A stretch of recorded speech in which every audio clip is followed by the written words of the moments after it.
Қазақтан шыққан тұңғыш ғарышкер, халық қаһарманы Тоқтар Әубәкіров қазіргі ел жастарына көңілі толмайтынын негіздеді.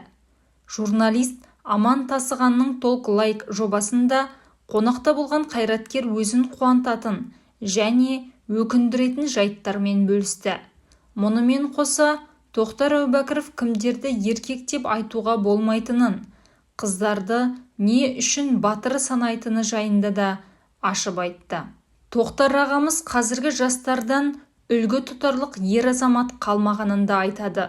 Оның сөзінше, қазіргі жігіттерге қарағанда қыз балалары намысты, әрі батылдау болып келеді екен.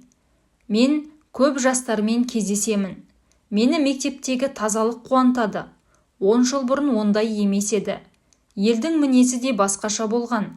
Қазіргі уақытта балаларға ақыл кірген. Мені мәдениет отан дегенді білмейтін, болашақты дұрыс түсінбейтін бір кісілер өкіндіреді. Меніңше, Қазақстанда тұратын азаматтар, әсіресе қазақтар өз отанын, жерін, елін сүюі керек. Бірақ көп жігіттерде ондай сезім жоқ екенін көремін. Оларды тек ақша қызықтырады. Одан артық ештеңе жоқ. Қазір қыздар еркектерден артық. Қыздарға қайран қаламын. Біздің қыздардың намысы бар.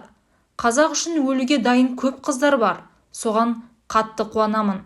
Жігіттер бұған ренжи берсін. Олар шалбар киюі керек. Жақсы костюм киіп алғанды еркек дей ме? Еркек емес олар, дейді ғарышкер.